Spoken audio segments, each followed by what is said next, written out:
Over the weekend, the clock struck midnight for several of those teams that you would like to call Cinderella.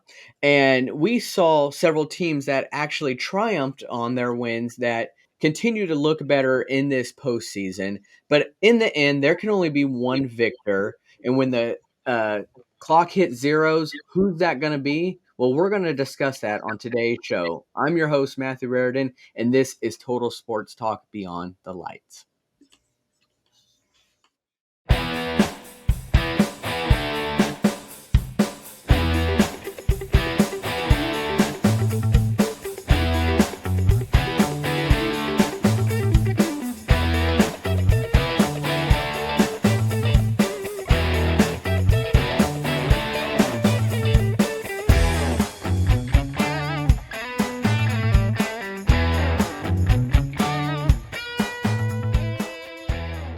Ants.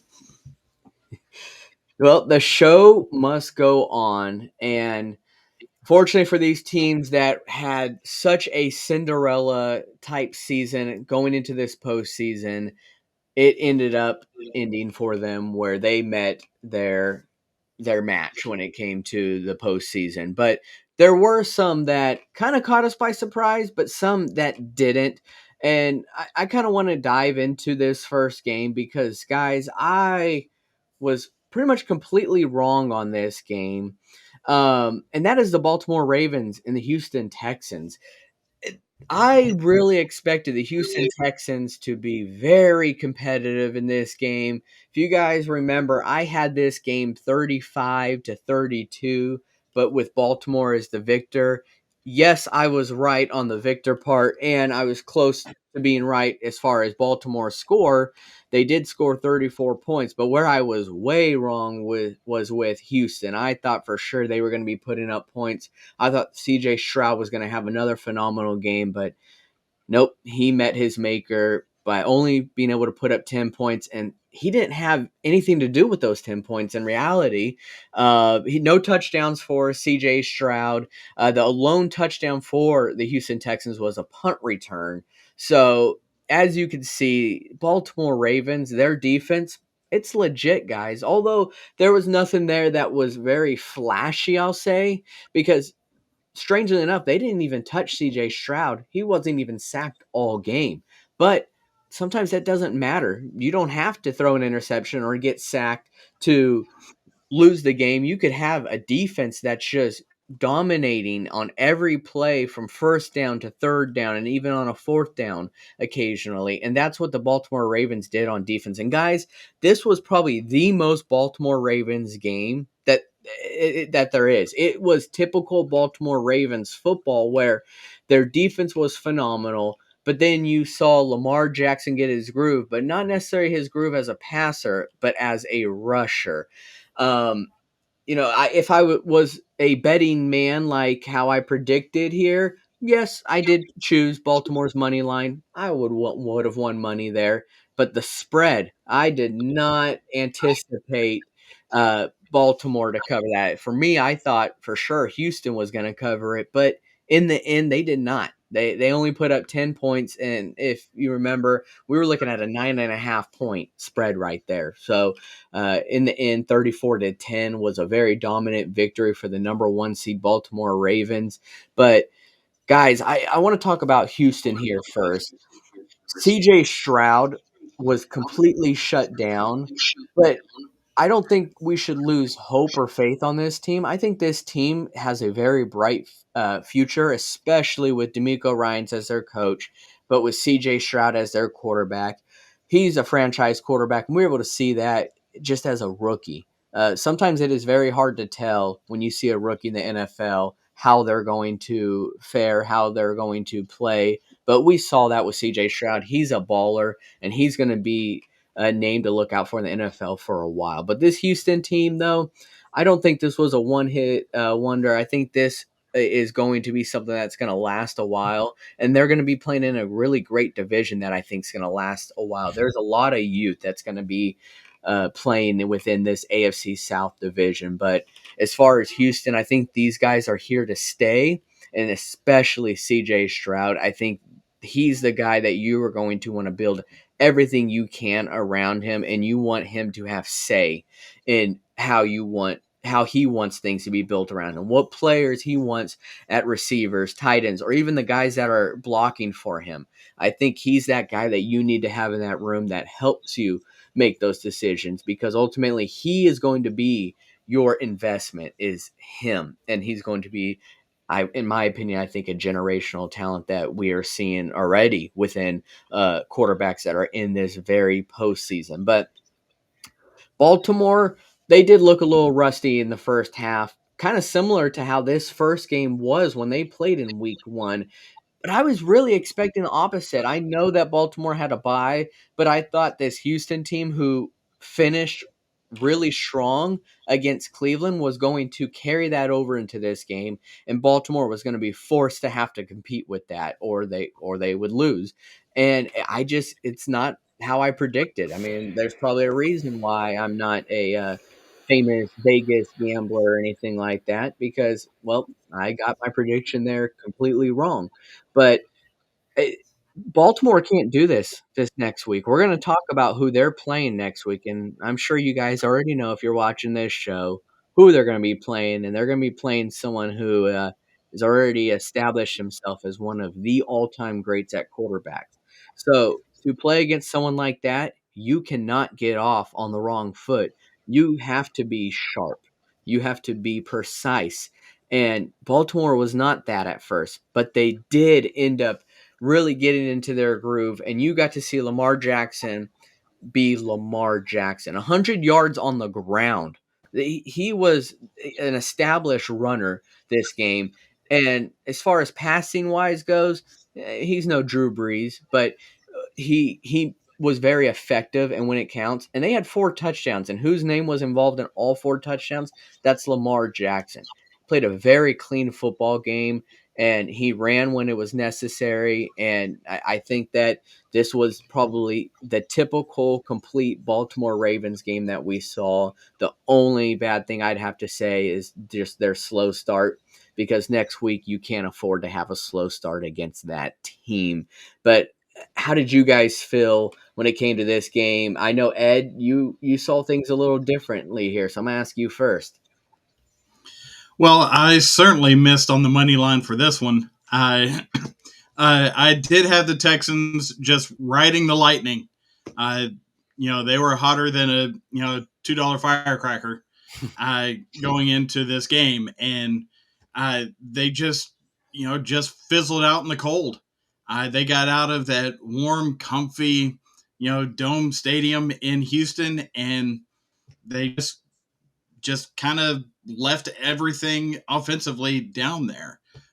Yes, they had some plays by the receivers. Nico Collins, that was really a focal point of the Baltimore defense, and just getting him removed from the offense game plan, and there wasn't an answer behind him. Yes, they had some plays behind him, but not enough to create an answer, and that ultimately was the deal with it. I had a blowout, or predicted over the weekend, and this game wasn't it. But it turned out to be the game that was just over from the get go. Yeah, I think Baltimore showed out of the number one seeds why they deserve it to be that number one seed. It's just they seem to have been the more dominant team, and they're a tough team to face. So, but David, how'd you see this game? Well, guys, I've said this before, and I'm going to say it again because it doesn't stop being true. Okay? This Ravens defense is good. This defense is up there with some of the best defenses we've seen in recent memory. Okay? These are the same guys that made veteran quarterbacks like Jared Goff and Tua look average at best. And listen, I know hindsight is 2020, but to actually think that a rookie quarterback had e- even a prayer of a chance against a defense like that, I'm sorry. No offense, Ed, but that's delusion, straight up. Yeah, this Baltimore Ravens defense, I mean, Baltimore has always been known for having a great defense. We all remember the 2000 Ravens team, and they have always really strive to have a great defense. And if you play in the AFC North, you kind of have to. That's just kind of the motto there is to have a great defense. But the Ravens, they've got a great team out there, and I mean that, a great team that people need to really keep an eye on. We're obviously keeping an eye on Lamar Jackson, most likely going to be the MVP, but let's not take away from their defense here and how special they are. So they need to get credit where it's due. And just because they didn't cause or force any turnovers doesn't mean that they're not good, because this is an elite defense that you're not going to see every Sunday by just watching your team. I mean, this is something that you're going to have to tune in and really watch this Baltimore team to see how they do things. So I don't want to take that any credit away because they faced a rookie quarterback. CJ Stroud is not your typical rookie quarterback. We can all agree there. And this Houston team is a good team. So that should not be taken away whatsoever. At the end of the day, this is the playoffs. You earn your right to get there, and anything can happen. This is single elimination. This isn't like baseball or basketball where it's best of 7. This is single elimination. You need to bring everything you got for that 60 minutes of the game, and if you don't, well, you're gone. So that's just how football is, and some people hate it, some people love it, but the fact of the matter, that's how it's going to be, and it's not going to change. So, Baltimore Ravens, really great defense and offense, they're clicking as well. But before we actually get started on this next game, this next game is going to be a very fun one for Ed to cover here. I want to give a really huge shout out to my friends over at American Daily Press.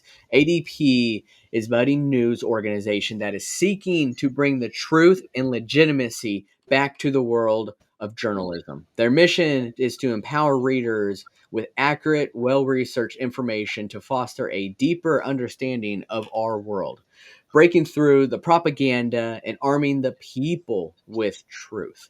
They also just announced a host of new podcasts they are launching and supporting, including us here at Total Sports Talk, Guys Night, and an innovative show with No Soup for Knowles. So if you are looking for truth, look no further than AmericanDailyPress.com. Head on over to their site, sign up for their weekly newsletter, and follow them on Twitter and all other socials. And once again, that is AmericanDailyPress.com. Give them a shout out, guys, because they really are. They are changing the landscape of how readers, people are getting their news. It's one thing, you go on a lot of other websites, you're going to see a lot of bias, a lot of propaganda, but not here. You're going to see it exactly how it is. And they want to do what they want to do is educate their readers, because at the end of the day, it's about us and how we want to see things versus how people are telling us to see things. So it's all about educating yourself. But here's a game here that I think we were educated actually a lot on one team, and that one team is not the team who won here. Ed, Green Bay, San Francisco. Yeah, you take a look at what Green Bay was able to do to start this game. Even though Kyle Shanahan said that he started preparing for Green Bay in the second quarter of the Dallas playoff game, it didn't look like it in that first quarter because Green Bay really took it to them and controlled most of it. Uh, Jordan Love continued to look like the guy that we've seen in the second half of the season, really working the offense in such a way that the Niners defense really didn't know where the ball was going. I was a little bit here, a little bit there. Aaron Jones was getting his, getting those creases because he is a slippery guy, between the tackles. So he could get some yardage. And when that run game gets going, the rest of the offense gets going. But there was some issues with it in the fact that Green Bay could not get to the end zone. They were 0-3 in the red zone in the first half. That's 2 field goals and 1 turnover on downs, which San Francisco was offside and they should have got a first down. But there's plenty of videos going around the internet today and the Packer sites of how many missed calls there were, against the Packers. And you know what? That's part of the game. you're not going to overturn what the ref did or didn't see. I don't care how blind he is. Um, so, but from what we saw with this Packers team going against what has widely been regarded as the team to beat in the NFC, they're going to be a sexy pick going into next year. They're going to be they're the youngest team in the league. They've got a ton of cap space, and David Bakhtiari, who has the largest contract on that roster, is willing to renegotiate his total because of all the injuries that he's had. So you know what that does? That actually opens them up to get Jordan Love secured long term, along with you know not overspending to the point where they can't take care of everybody else on that team and keep this train moving. So it has become a like I said, a sexy idea that going into next season, we're already talking about being the sexy pick of the Packers going into the Super Bowl. But back to this game, Brock Purdy did not look good for 3.5 quarters. He looked kind of average. And this isn't a great Packers defense that he was going up against during the game. And, especially the run defense. Christian McCaffrey, he pretty much had his way. But Brock Purdy, did the Niners win because of him or in spite of him? Through the first 3.5 quarters, I think it was in spite of him, and that's part of what kept the game so close. But in the end, he does have the composure of a top end starting QB, and it showed. He was 6 for 7 in that final drive, got the ball to his playmakers in space, especially Christian McCaffrey, because Debo Samuel was hurt earlier in the game and was out with a shoulder injury. But in the end, uh, Brock Purdy led the team with composure. He didn't lead the team with stats. It wasn't, flashy and, filling up stat sheets like Lamar Jackson does. It was, you know, using that composure to get down the field efficiently and to put the kibosh on the Packers. Now, in the end, Packers fans have seen what Jordan Love did for 30 years. That interception that just does not need to happen.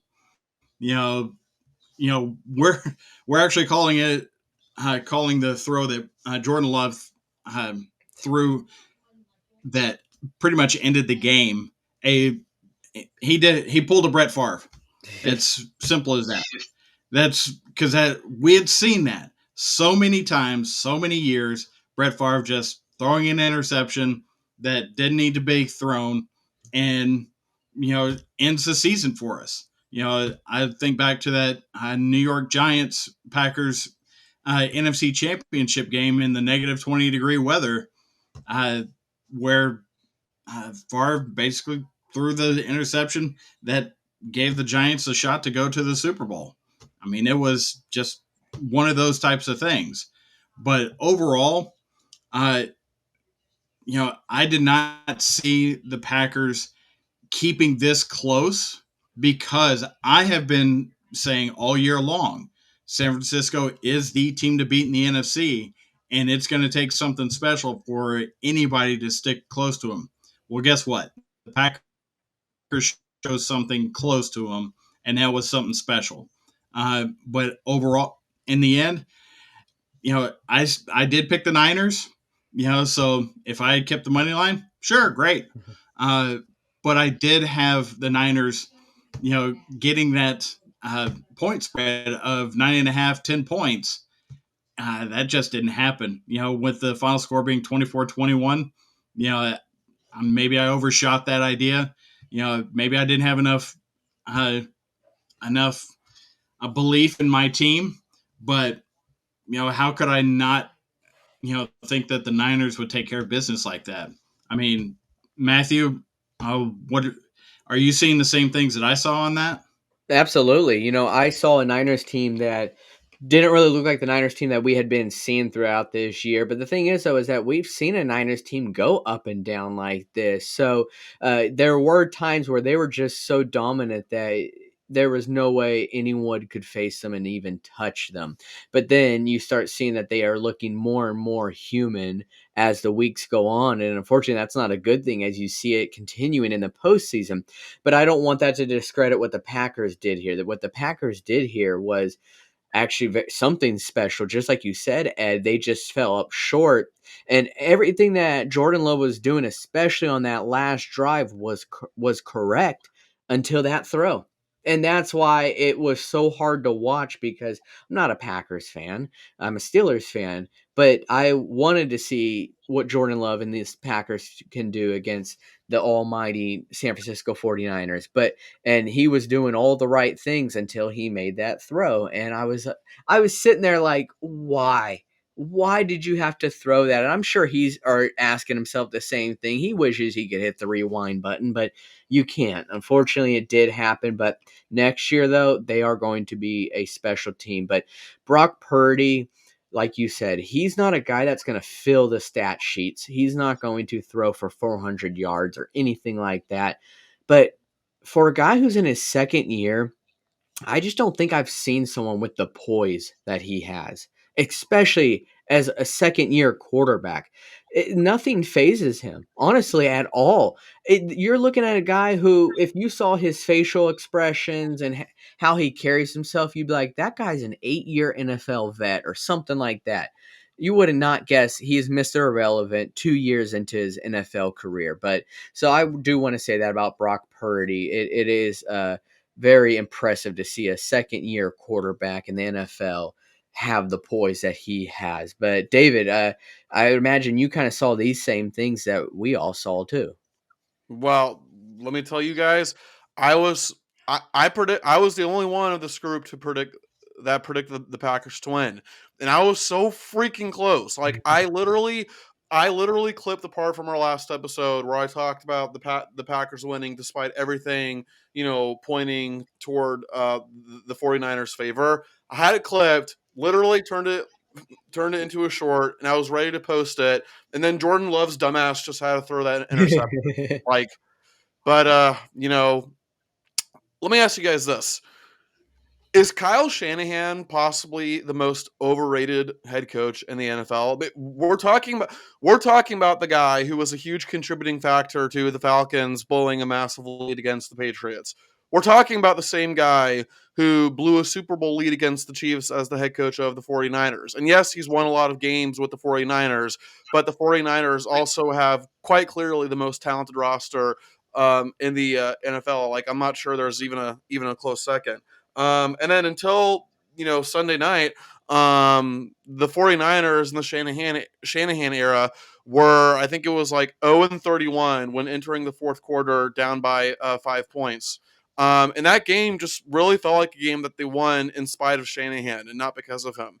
I'm not suggesting that Kyle Shanahan is a bad coach, but it really does feel like he is the most overrated coach in the country. Ed, what do you think? I think he is his dad's son.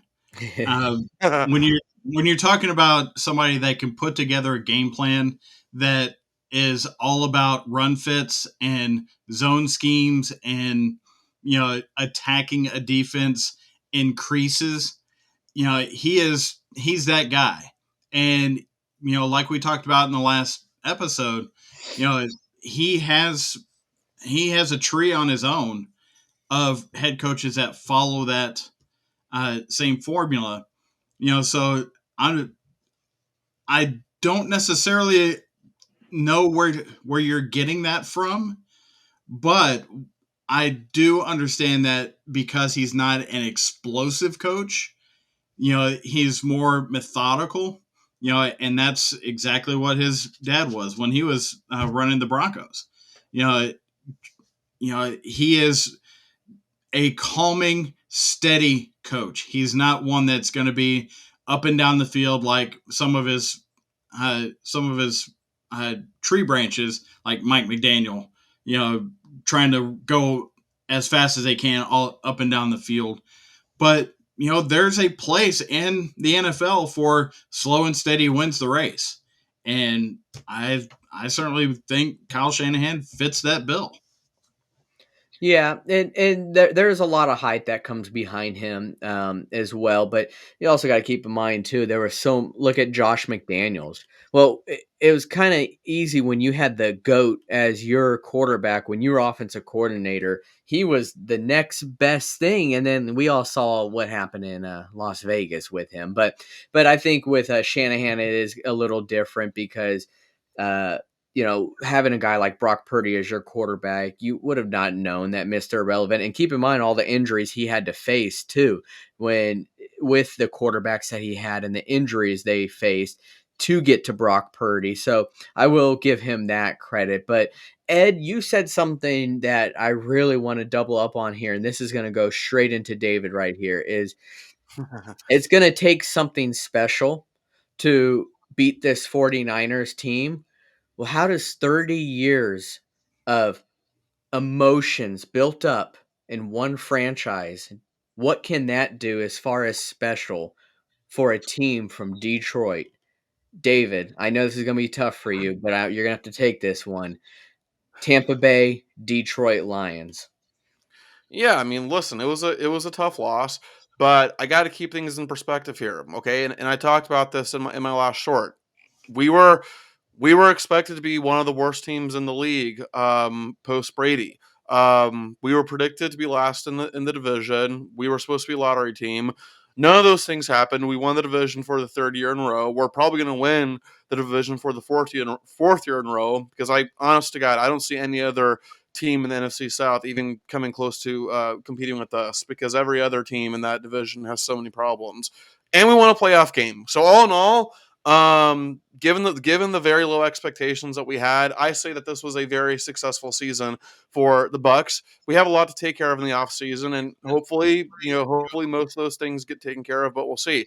Now, as for the game itself, I thought both teams fought their asses off, but like you could just tell that this was the Lions game right from the beginning. Even when we had some momentum going our way, you just knew the Lions were going to suck it right out of us, and that's exactly what they did. And certainly playing at home didn't hurt at all because that Lions fan base is rabid, man. Like those guys are wild. Like I could feel my TV shake, I swear. And I think also when you have a coach like Dan Campbell, like a guy that you just want to run through a wall for, like that is a legit coach. Like I saw a video of him. I don't know when this video was taken, but it was during a practice. I gotta imagine that this was probably during his first year there, just because, like, based on context and based on what he was saying things like if you guys just trust me, like I think about you guys all the time, like just trust me, and we're going to make it. I'm guessing this was like back when they were struggling, or like during his first year. And back then, maybe you're thinking like, okay, like is this guy for real? Is this guy a phony? Clearly not a phony at all. And Dan Campbell is the absolute perfect coach for the Lions. Like I cannot imagine the Lions being coached by any other team. Now, speaking of coaches, Bucks fans learned something about Todd Bowles that I think, certainly for me at least, made me go, oh yeah, now I remember why I complain about Bowles a lot and why I often say like get him the hell out of Tampa. Apparently, Bowles elected to not use his final timeout of the game because he thought it was pointless and he figured, well, the Lions are going to win anyway. Okay, how do I break this down? If this was a regular season game, all right, where your playoff spot is already decided, like there's nothing else you can do, your playoff spot is already decided. Okay, fine, fair enough. But my God, this is the playoffs, you doofus. Okay, I don't care that Detroit had a 99.9% chance to win the game. Okay, you want to know what 99.9% is not, guys? It's not 100. All right, you take that chance. All right, this is the playoffs. you can't afford to be conservative like during the playoffs, okay? Like you're a few steps away from going to the Super Bowl. You have to take all the chances you can get. And you're telling me that you didn't want to use your last time out because you figured the game was already over. So hey, just pack it up. Like, we're done. It's on sure. The chances of you winning are very, very low, okay? But they're not 0%. I don't know. It just it's crap like this about Todd Bowles, guys, that just drives me insane. And as I said before, it's crap like that makes me go, oh yeah, now I remember why I say a lot of times I do not want Bowles as a head coach, despite being a very, very nice human being, and I think a very good defensive coach in general. But Matthew, what do you think? I have to say Dan Campbell is probably one of my favorite coaches in the NFL. That's a guy who would go out there and probably do anything for his players, and I mean anything. And Dan Campbell's a big dude. Just his emotions. If you didn't see his post game speech in the locker room, I mean, you saw a coach that was fighting back tears, but wanted to let his players know just how proud he was of them. And it all starts with him, guys. It really does. And that video you're talking about, David, I mean, they were on Hard Knocks last year, and you got to see a lot of Dan Campbell. He wanted his players to buy into him, because if they bought into him, he would make things well worth their while. And here they are, the NFC Championship game that they will be playing against the San Francisco 49ers. But this Detroit team, though, is legit. And so I think we need to talk more about them. And Tampa, too, they did have a great, successful year despite them losing, and how Todd Bowles might have handled things towards the end. So Tampa and Baker Mayfield had a great successful year, but this Detroit team, guys, I mean, I'll let you guys, if you want to talk about some more about them, David, but this offensive line they have, this run game they have, and to get guys like Jahmyr Gibbs and Sam Laporta, those were big draft picks that no one probably thought they were going to pay off. Well, look at them now. Well, Absolutely. and for me, uh, you talked about the offensive line. Right now, wound up with a sprained knee and a sprained ankle playing center and continue to play the rest of the game. I mean, for 90% of the rest of the NFL, they would have said, "Hey, I just can't go because I can't move." And he's like, "No, we have lost so long that I have to get out there and be part of this." There was no, and they play for each other. You know what every coach does in their initial press conference is they talk about, "Oh, well, we're going to build a culture of winning at this organization." You know what hasn't happened in Detroit in 30 years? Somebody building a winning culture. And you know, I and when your first press conference is talking about knee biting and taking hunks out of people, you know, and really the team has really kind of rallied behind that sentiment. He's not as gruff as what that message is. When he's talking to his players, he's really is a player's coach, but they embody that spirit of we will be the last team standing. And when you have that crowd behind you, I mean, David, you said it right. The game Mhm. was over before it started because you could feel that stadium, just the roof was going to collapse if they kept Mhm. going. You know, uh, that excitement within the town, within the city. They knew what was happening before them, and it's something that they had never seen before because before last week, nobody had ever even thought about texting the Lions have won a playoff game. You Right? know, and then you throw another 20 years in front of that. Yeah. So that was a huge win for them last week. It's a Mhm. huge win for them over this weekend. And as you take a look into the crystal ball, Mhm. Jared Goff came from Central California coastline. Yep. So he's not going to be, you know, awed by the Hmm. wet, if there is weather like you saw in the San Francisco game over the weekend. And hey, guys, literally before the season started, I predicted the Lions to represent the NFC in the Super Bowl when a lot of people were picking the Eagles, or picking the 49ers, and I was one of the very few to actually pick the Lions. And now, listen, the 49ers are not going to be an easy task. But I'm going to feel like a genius if the Lions do make the Super Bowl. And you know something else too, guys? I'll give you the lottery numbers too while I'm at it. But you know something else too, guys?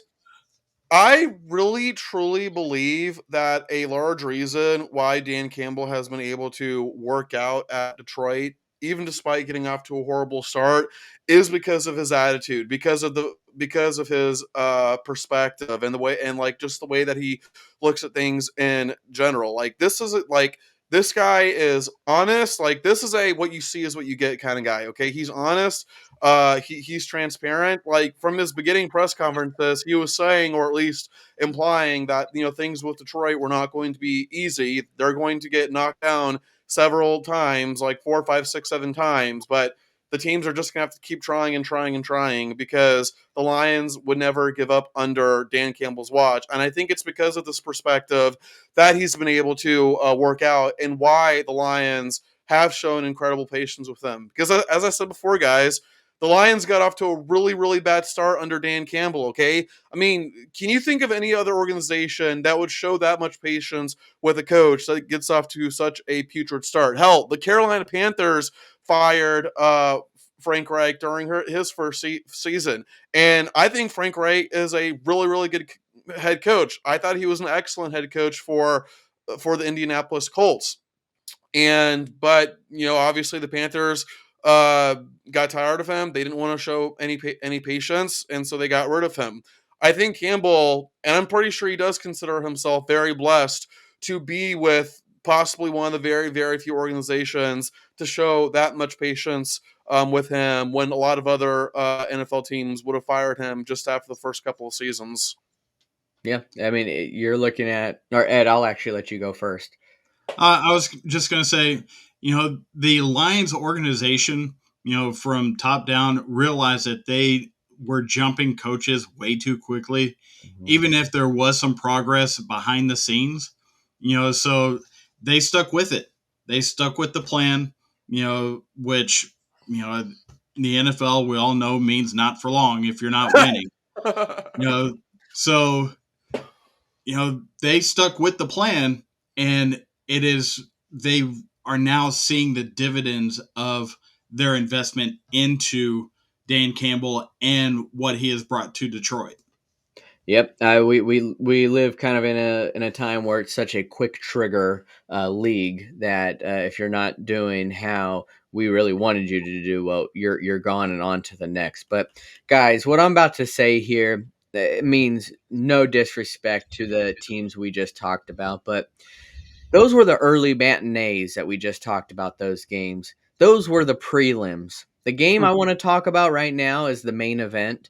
It is the game that was expected to give you all the knockouts, everything that you could think of. And did it live up to its expectation from years past? We're going to talk about that right now. But the main event was the Kansas City Chiefs and the Buffalo Bills. And I'll let any one of you guys start this one, but Kansas City, man. Yeah, I'll go first. The Kansas City Chiefs guys are like cockroaches. Okay, unless you're a Chiefs fan, you're getting pretty damn sick and tired of them. All right. I mean, you're getting so tired of seeing them go deep in the playoffs every single year, and like a cockroach, no matter how many times you try getting rid of them, okay, it's not impossible, but it is damn near impossible to get rid of them. And listen, for me personally, like I was so convinced that if there was any year for the Chiefs to like not make it this far, it was this year, okay? Because this is by far the worst Chiefs Chiefs team of the Mahomes era. Okay, like who was your best? Who was your best receiver? Some guy named Rashee Rice. And then Travis Kelsey had his worst year ever. Well, maybe not his worst year ever, but he has declined compared to other years. Now give credit where credit is due. Okay, the Chiefs defense was elite, and it was one of the best defenses in the league this year. Okay, but even that aside, I was thoroughly convinced that the Chiefs offense was bad enough to the point where it was not going to lead them anywhere. But clearly, I was wrong, and now Patrick Mahomes is approaching Tom Brady level, where you could grab the cashier from your local grocery store, plug him into wide receiver, and Patrick Mahomes is probably still going to toss a couple touchdowns to that guy. You just can't get rid of these guys, no matter how hard you try. No, the local cashier was Kurt Warner, okay, and he wasn't a cashier; he was a bag boy. But that's a different story. But no, David, you're right on cue, though. It's true. I could probably go there, and Patrick Mahomes would make me look like I was an All Pro wide receiver. So that's just how good he is. But Ed, you want to add a couple things? Well, first off, I want to ask David a couple of questions on behalf of Rashee Rice, and the first one is, how dare you? He, What, did I he's pronounce his name wrong? no, he was somebody that came out of nowhere. They hit on a wide receiver draft pick, and you had your names that are in the Chiefs building, like Marquez Valdez Scantling, which as a Packers fan, I know all about him and his stone hands when he is, Yeah. Hey, he having caught the it ball yesterday. right to him. But if it's a spectacular catch in a really tight moment, he's the best receiver in the world. It's weird, Yeah. Yeah. you know. but when you're, but also with Kansas City, you talk about them being, that cockroach. They are the first team to win 2+ playoff games in 5 years straight. That is astounding. He Like is, the first team in NFL history. yes, I mean I don't think you're lying, but I find that extremely hard to believe. 2+ playoff games, 5 years straight. Wow. There have been stretches where teams go to the playoffs 7, 8 years in a row, but they'll have a one and done in there, whether it be in the wild card or the divisional round, that type of thing. But they have had 2 wins in the playoffs 5 years in a row, and Wow.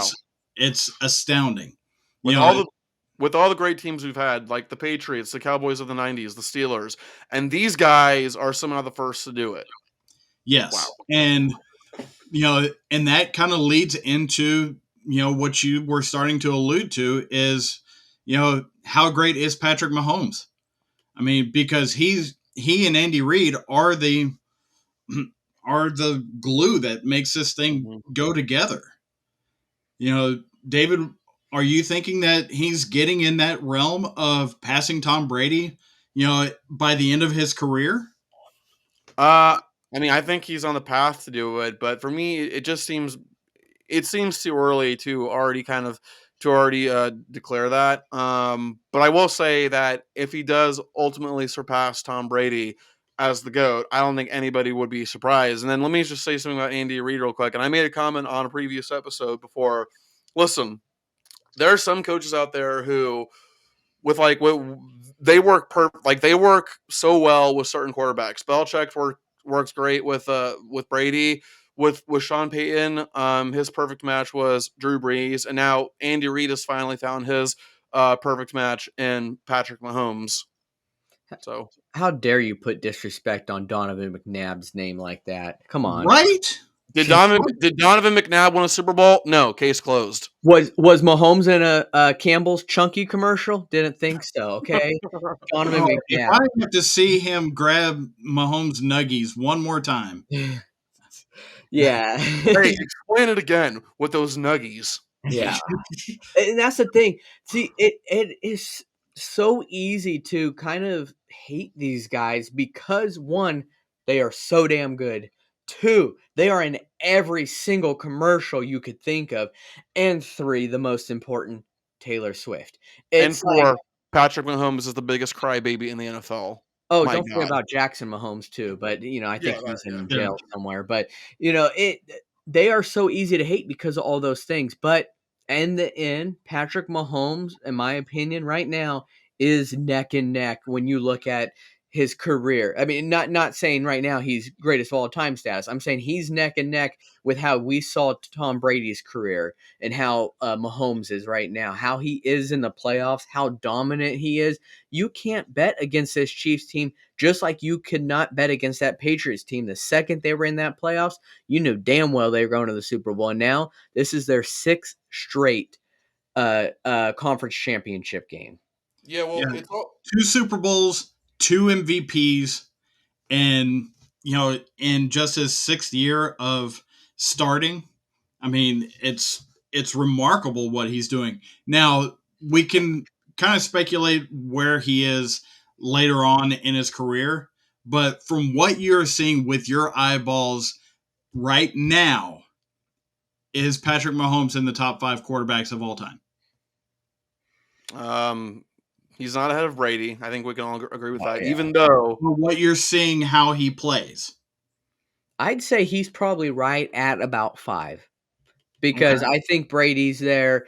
The way Peyton Manning played, Peyton Manning was not an athletic quarterback, but he was one of the smartest guys out there on the football field mhm. every Sunday. So I would have to say Peyton's up there too. Of course, Joe Montana. But I'd say Patrick Mahomes is right now right around that 5 level. But when it's all said and done, don't be surprised if he's up there number 1 or number 2. Yeah, the other thing too, like we talk about Brady, like talking about Mahomes versus Brady. And I think a clear difference that we're looking at here is like nobody expected Brady to do much of anything, and if it wasn't for Drew Bledsoe's injury, we wouldn't even know who Brady is. The truth is that with Mahomes, we probably should have seen this coming all along, okay? Because the guy put up monster numbers at Texas Tech. I almost said Texas A&M, but at Texas Tech, he put up incredible numbers.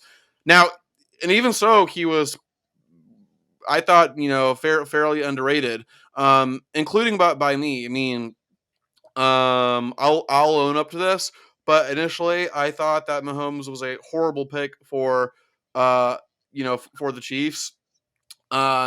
Even though he put up all those numbers, my reasoning for thinking that he was a horrible pick was because he put up, ungodly numbers against extremely trash Big 12 defenses. So like let's see how he's going to look against NFL defenses. But clearly I was wrong, dead wrong. So I'll own up to that. Um, but generally speaking, this is probably something that we should have seen coming all along, because the dude has always put up incredible numbers throughout his entire playing career, high school, college, and now professional. Yeah, I mean, when he was coming out, we all saw the arm talent. We saw the arm talent when he was, a year into being Ed Lubbock. What we didn't know was how well he processed at the whiteboard, running the offense. That's where the difference was. Mm-hmm. And somebody else said, if it wasn't for Patrick Mahomes, right now we could be saying that Josh Allen is, right up there with some of the top QBs in the league. And, you know, it's really, if you go to baseball, it's kind of like the Texas Rangers trying to get over the New York Yankees hump. That, for all those years, they just were not able to do it. And if you look at, yes, Josh Allen is part of the Bills team that lost this game this weekend. But you could list out 10 reasons why the Bills lost, and Josh Allen is not a single one of them. He balled out. He ran that offense, and he made the throws. His receivers didn't catch them all, Yeah. particularly Stephon Diggs, which I'll get to in a minute. You know, especially in that, during that last part of the game, 80 yards in the air, and Stephon Diggs just kind of bloop, you know, it, I was like, what? How could it hit that dude in the hands and then not catch the ball? That's to me, that's just indicative of Stephon Diggs as a wide receiver altogether. But when you're looking at some of the things around Josh Allen, uh, he ran for 72 yards with 2 touchdowns. He threw for another touchdown. I mean, we talked earlier about Lamar Jackson accounting for the entire offense. Well, that's what Josh Allen did in this game. Because that offense knows that he is the guy. Nobody else is on his level on that team. But it's hard to stop Patrick Mahomes if that defense winds up having person after person carted off, leaving with injury, and there's nobody left, to stop Pacheco from getting the first down that basically seals the game, to stop Kelsey from running wide open for the touchdown in the corner of the end zone, to stop Marquez Valdez Scantling from, making the highlight catch, of his year, which there's always that one game like I talked about Yeah, before. yeah. You know, and then you take a look at, I have to say it, Tyler Bass, those dreaded words of every Buffalo Bills fan out there, wide right. Oh, I felt bad for the guy. I because that would have tied the game. That would have at least given them a chance to have another overtime playoff game. Which last time they did that, they rewrote the rules of the NFL to accommodate it. Uh, but Tyler Bass actually wound up, as of today, deleted his social media due to death threats that he was receiving from the fan base. Uh, and that's just not cool, guys. Not cool whatsoever as a fan base to threaten somebody's life because you're upset over your team losing. Not cool at all. But in the end, you know, you take a look at what this franchise has been through, trying to get through Mahomes to get to the Super Bowl. I think back, and I'm old enough to have watched every play of every one of these Super Bowls. Is this a snake bit franchise? You've had basically two dynasty level teams, one from 1988 to 1993 and one from 2017 to 2023, and they've got no rings to show for it. I, as a Packers fan, was delighted to see Don Beebe get a ring with the Packers. Uh, but that's really the only person I can think of that got a ring from that first dynasty team. And I'm curious to see, with all the movement that happens in the NFL now, who's going to be that player that winds up getting one, after being on the Bills and then having to show all of his Buffalo buddies, hey, look what I got. That's kind of a rude thing to do, but hey, that's kind of what you do.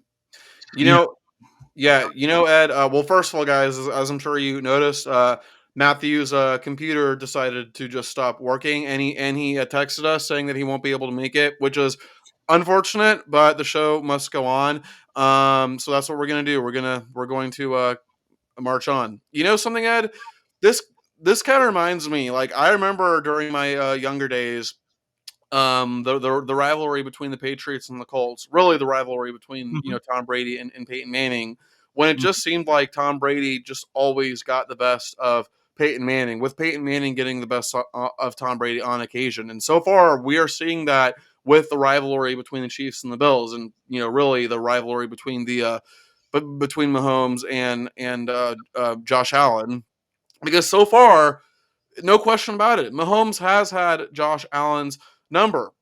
And we were actually kind of talking about it before the show started, Ed. Like before you got on, Matthew and I were talking between the Chiefs and the Bills, man. Like at this point, it just feels more like a mental psychological thing, like yep. than anything else. Because first of all, are you going to tell me that on paper that like this Chiefs team is better than the Bills? Again, on paper, hell no. But once again, it is a psychological, it is a mental thing, and you know a lot of teams go through that. You know, I mentioned the rivalry between the Washington Capitals and the Pittsburgh Penguins of the NHL, when the Penguins just constantly kick the Capitals' ass year after year after year. You know, we saw it with the Ohio State Buckeyes. You know, we've seen it with the Buckeyes and the Michigan Wolverines, where year after year after year, Ohio State just continually kicked Michigan's ass. And now we're actually seeing in reverse, where now Michigan is the one kicking Ohio State's ass. Ed, are you seeing the same thing where between the Chiefs and the Bills, it's just become more of this psychological mental block? Oh yeah, I mean it's almost to the point where Buffalo has to figure out some way to have a team twice as good as what the Chiefs are for them to get over this hump. Uh, because they almost go into the game at this point defeated. You know, much like I mentioned it before, the old Bills Super Bowl teams. By the time they got to their third one, they were like, "Oh, here we go again. We're going to get shellacked." You know, and and they did. I mean, that's exactly how that played out.